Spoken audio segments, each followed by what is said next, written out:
On today's episode of Locked On 76ers, the Sixers drop game three back at home in Philadelphia to Boston 114-102. And man, was it ugly. James Harden, no show, not hitting shots.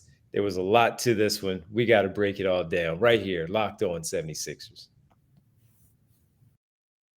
You are Locked On 76ers, your daily Philadelphia 76ers podcast. Part of the Locked On Podcast Network, your team every day.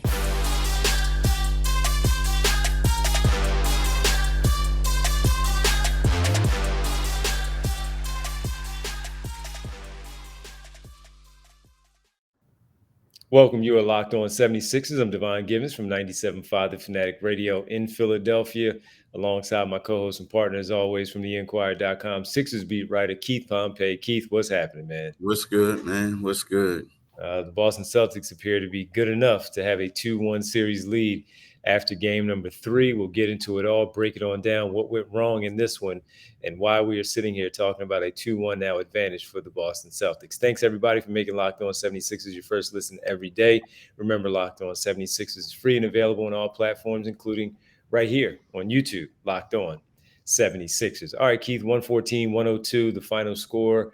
The Sixers led by 1 point after being down by 10, a 14-4 run to start the game off. For the Celtics, perfect 5 for 5 from the field, 4 for 4 from 3.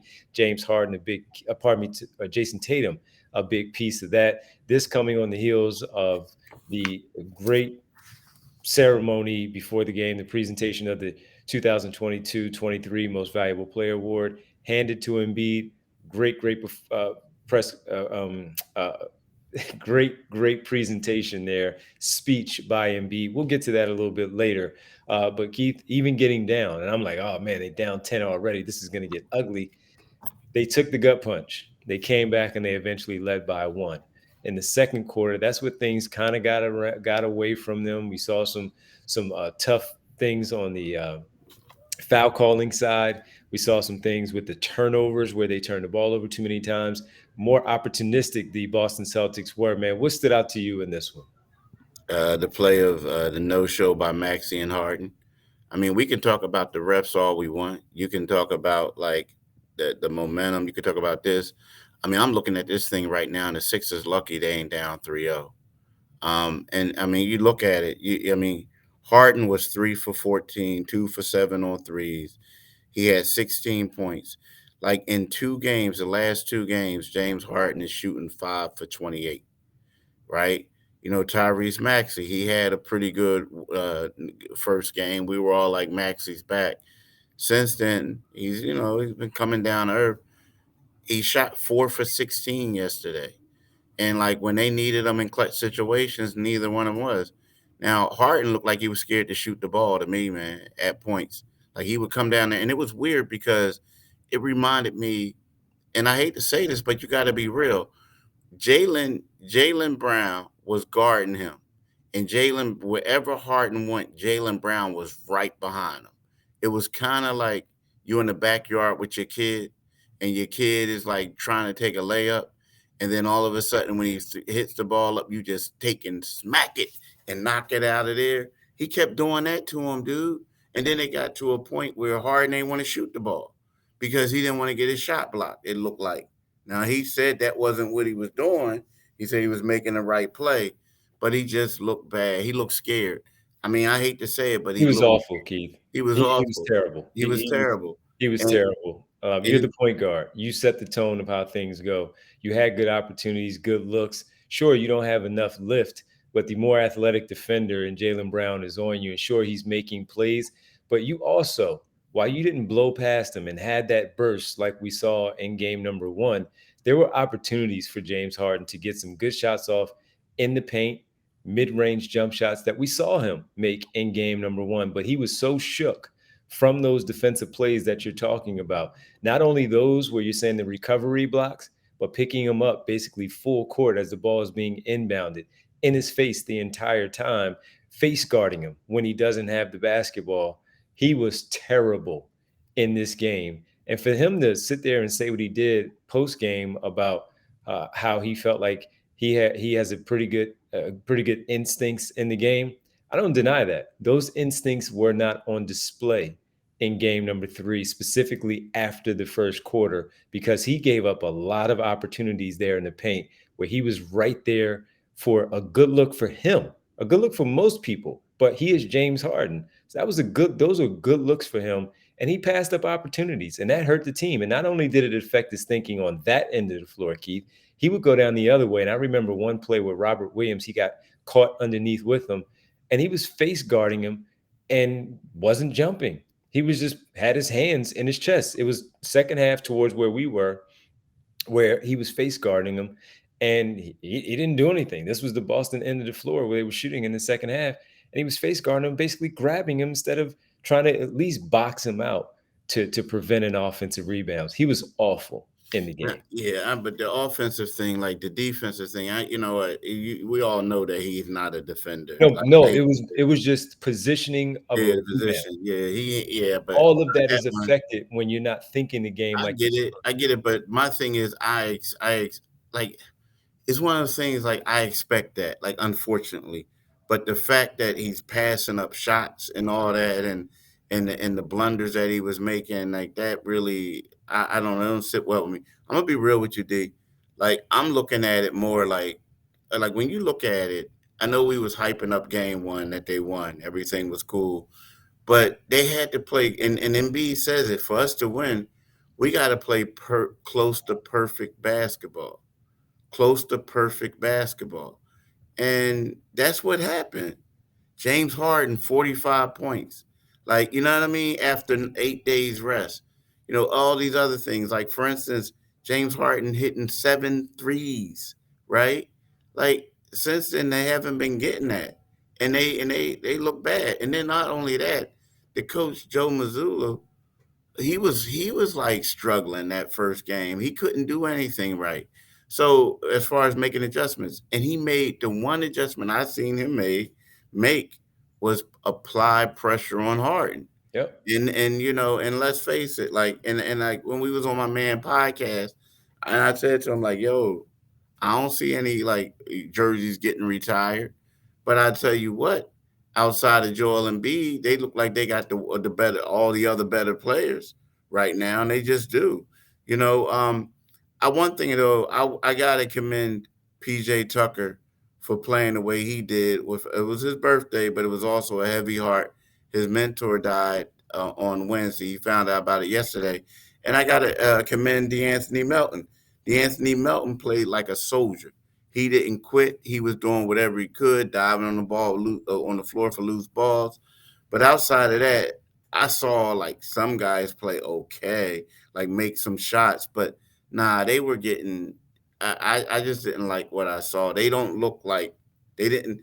I mean, I don't know. They look like how I thought they were going to look before, but then after game one, I think I might have got a little caught up a little bit in that hype. But now, like the series isn't over, but I don't like what I saw, and I don't like the fact that nobody's being accountable. Talking about James and Yeah, after. that was bad. That was bad. He said his instincts. He feels like he knows how to make a play and when to make the right pass, and he felt like he did that. You're the point guard. You know what a leader does. You sit there and say, you know what, this was a bad game on my part. Bad game on my part. I needed to be better. I needed to take advantage of those opportunities that we had. He should have shot the ball, and they may not like it when they hear from his side and all, but he was bad. He was really bad in this game. Is he the sole reason? He gets the majority of the blame for what took place on Friday night in that 114-102 loss. We come back and we talk about some of the things that we saw that Boston did well in this game to pick up this victory, and how the Sixers can maybe correct some of these issues that they have. And later on, we'll talk about the ceremony for Joel Embiid, also with everything that took place before the game, the pregame ceremony, which was tremendous at the center. We'll do that a little bit later. When we come back, we'll talk about some of the things that Boston did to make it difficult for the Sixers right here on Locked On 76ers. For a championship team, it's all about making sure every player is a perfect fit. And this is what we're talking about in this series. It's the same when it comes to your vehicle. Every part needs just fit right, period. It needs to just fit right. So the next time you need parts and accessories, head to eBay Motors. With eBay Guaranteed Fit, you can be sure every part you need fits just right the first time around. Just add your ride to My Garage and look for the green check to know the part will fit or your money back. Because just like in sports, confidence is the name of the game when you shop on eBay Motors. And with over 122 million parts to choose from, you'll be back in the game in no time. After all, it's easy to bring home a win when the parts are guaranteed. Get the right parts, the right fit, and the right prices on ebaymotors.com. Let's ride. eBay Guaranteed Fit, only available to U.S. customers. Eligible items only. Exclusions apply. Thanks for making Locked On 76ers your first listen every day. Every dayers, tomorrow we're going to bring you one as we preview game number 4, Sixers Celtics. Again, still here in Philadelphia. Now it's a must win for the 76ers before they head back to Boston. Definitely for a guaranteed game 5. What would the record be? We'll talk about that tomorrow on a preview here on Locked On 76ers. Keith, outside of the Jaylen Brown piece, what did you like that the Boston Celtics did against the Philadelphia 76ers for them to earn their second consecutive win and take a 2-1 series lead? I mean, I felt like, I mean, they had balance, right? I mean, you got Yeah. you had Jason Tatum, who had, who crapped the bed the last game. He had 27 points on 10 for 10 for 20 shooting. Al Horford had 17 on 6 of 8. He was 5 for 7 on 3. Jaylen Brown had 23 on 8 for 18 shooting, so he didn't really shoot the ball particularly well. But then you had Derek White, who had 13 on 4 for 9 shooting. Then you had Marcus Smart with 15 points, and you had Malcolm Brogdon with 15 points. So to me, it was like a balanced attack. It was equal opportunity. I'm getting in your tail night. I mean, so it was kind of like, I kind of commend them for that. And then you look at that compared to the Sixers starters. I mean, you look at it, Tobias Harris was a minus 18. James Harden was a minus 12. PJ Tucker a minus 11. Maxey a minus 9. And Embiid a minus 8. So, it is what it is. I thought that Boston got the right bounces on things where they hustled. They got to those loose balls, those 50-50 balls. They made sure they were in position to get those things to allow themselves to have second chance opportunities to make those baskets that they did. They simply looked like they wanted it more, and they were able to get their hands on those basketballs, get uh, those plays to go their way. And it seemed like every time, Keith, every time that there was the balls being, volleyballed around, it would land in their hands because they were hustling. And then they made a basket after that, whether it was a 2 or a big time 3 to help extend their lead, especially when the Sixers were trying to make a run. They just made some timely buckets, and they were hustling their tails off to make sure that they got to those 50-50 balls. And part of that is why they lost that game. James Harden was terrible. Tyrese Maxey didn't shoot the ball well. He wasn't good. And then these things happen. That goes back to your point of what Joel Embiid said. You have to play close to perfect in these types of games. And it wasn't enough of the diving on the floor, the being in the right spot, the putting the body on the player to make sure that you give yourself an opportunity to just simply secure the ball. You don't have to run with it and go the other way every time. Just secure the rebound and give yourself a chance in the half court set to make the right play. And Boston, they benefited from it because they seemed like they worked harder on those types of plays. Yeah, and the one thing I'm gonna say this though, like, now this is going to sound crazy, but I'm with you with the hustle thing too, but it also, like, I think they got way better athletes and way better guys who can get to the ball quicker than the Sixers. Like, to me, it looked like they had a whole bunch of Usain Bolts going up against a bunch of Jason Kelsey's. Like, I mean, it's cool, but like, if they got to rush to the ball and get to the ball, like, I think the Usain Bolt dude going to get it. Like, even down to Robert Williams, it was all a mismatch. So, like, you look at this. So you got You got Jaylen Brown guarding James Harden. Now, if the ball is loose, who gonna get to the ball, right? Then you got you got Jason Tatum against PJ Tucker, right? Even down to Joel with the knee brace going up against Al Horford. They like the Sixers just look like they can't compete. Like it's a bad matchup. Like this team should be like Embiid. Like how many? Embiid had 13 13. rebounds. Now you look at Embiid, you look at Paul Reed. Paul Reed didn't play well. But when I look at it, they the only two dudes I see that can get the boards against these guys. Like even down to Tobias, like Tobias is an athletic forward. He's better as a power forward to use his athleticism. And he But rebounds pretty he well. rebounds. Yeah. But when you say Tobias, I need you to go get rebounds or out hustle the dudes that was guarding him who are legitimate wings, right? He's athletic, but he gonna lose that battle on this one. So I get what everybody's saying. It's like you gotta hustle, you gotta have a 1-2, you gotta do this and that. But sometimes you at a disadvantage, bro. Like you know what I mean? It's like Usain Bolt, Jason Kelsey. Now maybe Jason Kelsey box him out and do all this, but when it come down to that loose ball, he ain't getting it. You know what I mean? He's just not getting it. I Well, just well, if you box them out, your intangibles can probably beat that athleticism, and we and could, I don't but see enough the intangibles of putting the body to make sure, or the diving on the floor to make sure that you do get your hands on that ball, so the yeah, athleticism doesn't jump in and take over. I mean, that's something that we can go back and forth on. But to your point, yes, they are that, and that's why you have to work probably a little extra harder to get that basketball to secure it. So instead of one hand, Keith, two hands. You know what I'm saying? yeah. Instead of dribbling the basketball, pick it up and something like that. It happened in game 2 where Marcus Smart had that extra possession at the end of the second quarter where they got the three-pointer because Tyrese Maxey didn't secure the basketball at the free throw line. The ball bounced their way. They got it. Marcus Smart hit a jump shot, and those are a couple of the key plays there to close out the second quarter in Boston. So those are some of the things, man. The turnovers, Harden with 5, the turnovers that they had while they protected the basketball much better in the second half.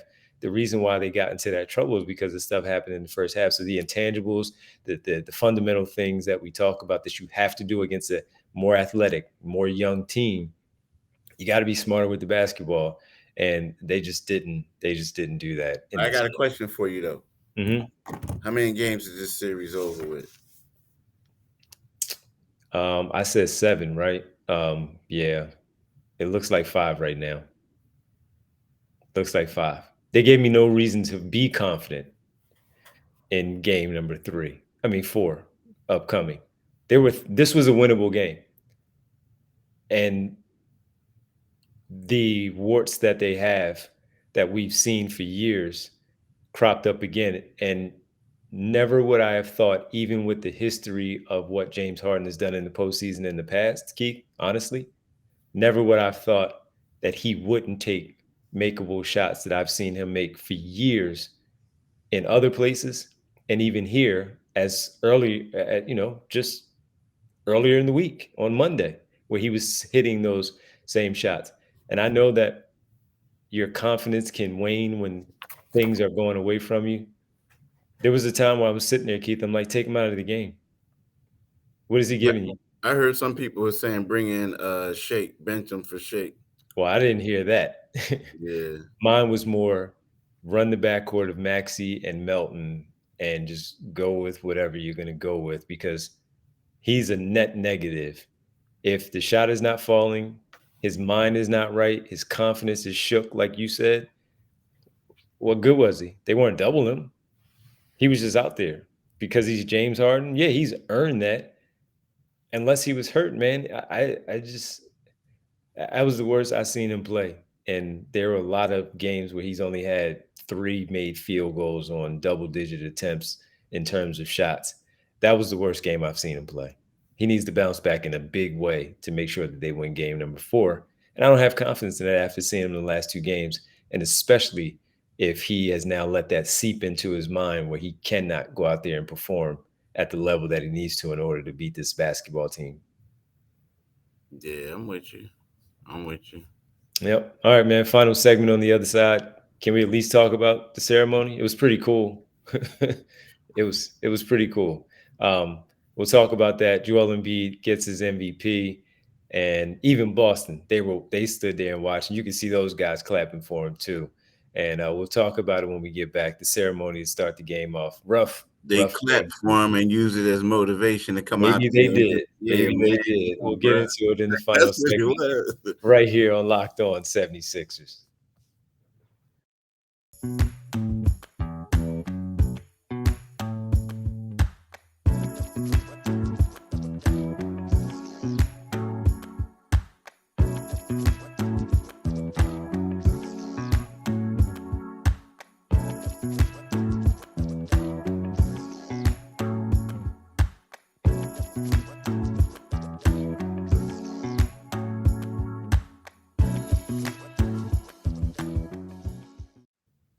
Welcome back to Locked On 76ers. Keith Pompey, Devon Givens following the Sixers.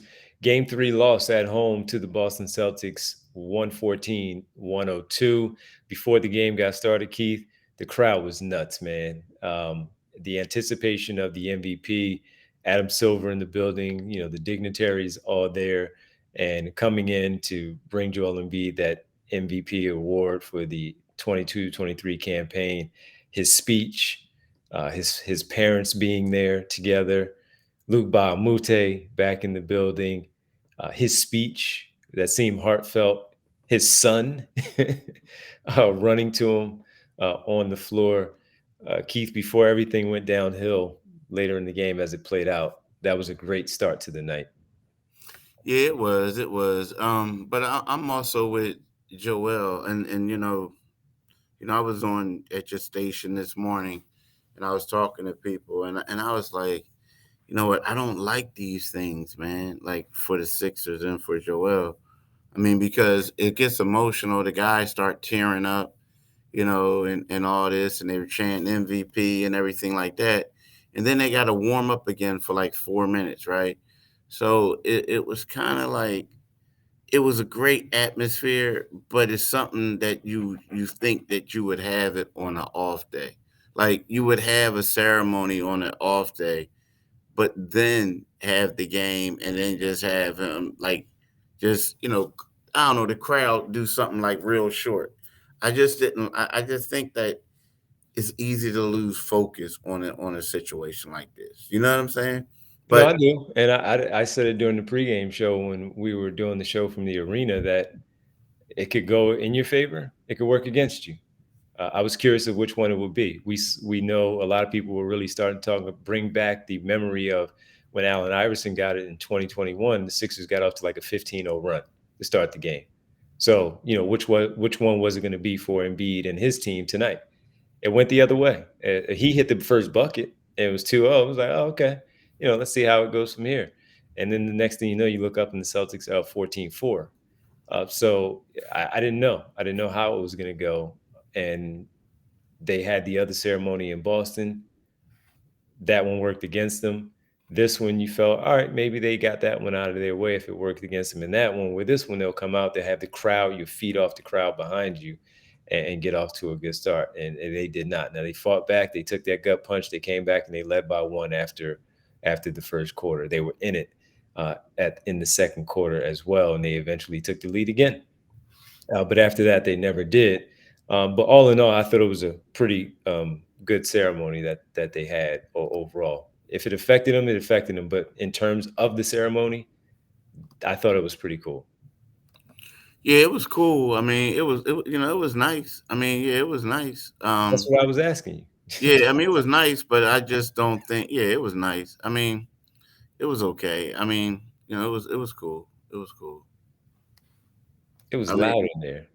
yeah, it was loud It in was there, but then it electric. got quiet, bruh. It got quiet. It got quiet kind of I'm fast. trying to ask you. I'm trying to get away from the fact that we're both just like, what the hell did they just do?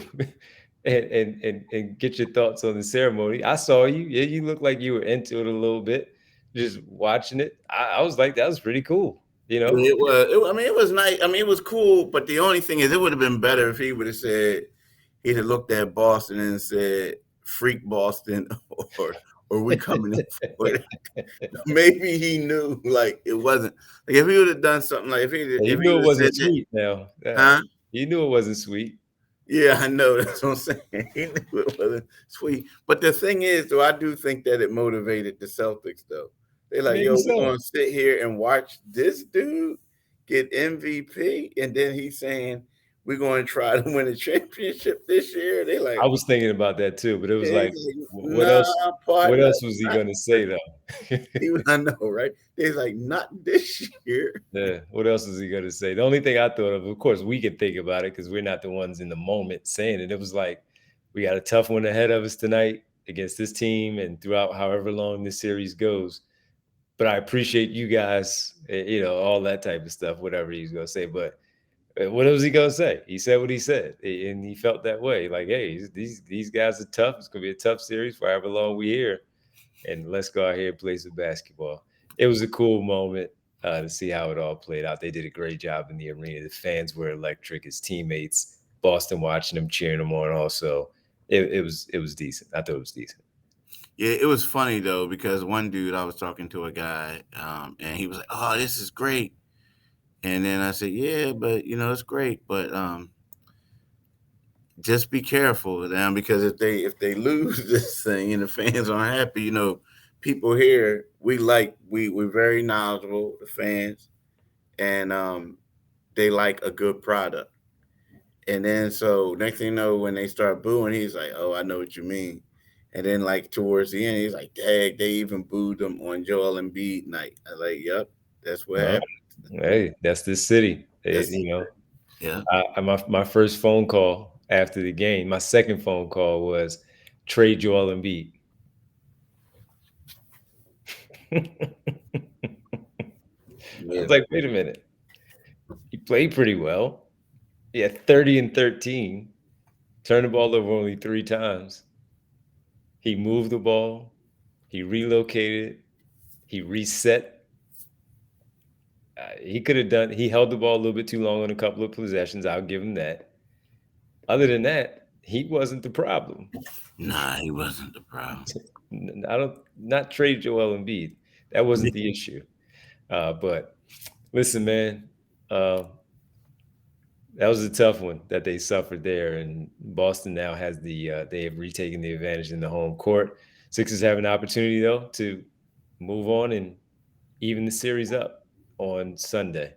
We'll be back for that one to preview Sunday's game, Game 4, 3:30 start time in South Philadelphia, and we'll preview and see if we can figure some things out of what the 76ers may or may not be able to do in game number 4 on our next episode for all the everydayers. Thanks for making Locked On 76ers your first listen every day. Keith, do you mind letting the good folks know where they can find us? I mean, you can find us wherever you can find your podcast app, right? So, but also when you get to go to the YouTube channel, make sure you click on the Liberty Bell. If you click on the Liberty Bell, the next thing you know, you'll become a new subscriber, and also you get notifications when we have podcasts, the whole nine, everything like that, right? So make sure you do that, right? And then on Monday, right, you need to follow the Divine. Sunday. Sunday. Sunday. You're gonna be on for Sunday. You need to follow Divine Giving Show from 1 to 3:15 p.m. at the arena. So that's going to be the pregame stuff. So make sure you get out and you do that. Then follow D on Twitter at DivineG975. Follow me on Twitter at Pompey on Sixers. And then you can read my stuff in the Philadelphia Inquirer. Tough loss for the Sixers in game 3. I was ticked off. Were you? Still mad. Why? They had nothing to do with you. No, it didn't. I just didn't like how it played out. I mean, it played. Why? Because you had them winning. I did think they would win it. Close game. But I was just more ticked off of how James Harden played, more specifically in that game. Yeah, I thought he was terrible, and it was frustrating to watch. Yeah, it was frustrating to watch. So there's that. It was bad. I mean, I wasn't ticked off. I mean, it wasn't like, I mean, I don't have any dog in the race. Yeah, I Like, didn't have any I money on mean, it or so anything like that. No, yeah, I'm glad. no. Yeah, I wasn't betting anybody. It's like it was what it was, dude. They just showed us who they are. Like the problem is they're an inconsistent team. The first game they were like, the first game they said they let us know like, okay, there's some potential to do something, right? Then the second game was like, up they who we thought they were, and then the third game was like, okay, they went back to getting potential, but they're just not that good. You know what I mean? They're not that good. I mean, I know we weren't ready to end this thing, but I got to commend George Niang. At least he tried. He tried too. Niang did. But it was just some other dudes. They were just out there, bro. They were just out there getting torched. I mean, they look Yeah, like they Niang quit. had 10 points in the fourth quarter when Harden wouldn't drive to the basket. Yeah, George got two back-to-back layups. All, yeah. some tough He was conversions. staying in front of people. You He know what was I mean? trying. He was Yeah, trying. he Yeah, was it trying. was And like, like we talked about, role players coming back home playing a little better. Their bench outscored the Celtics bench. I think it was 27-19 or something like that.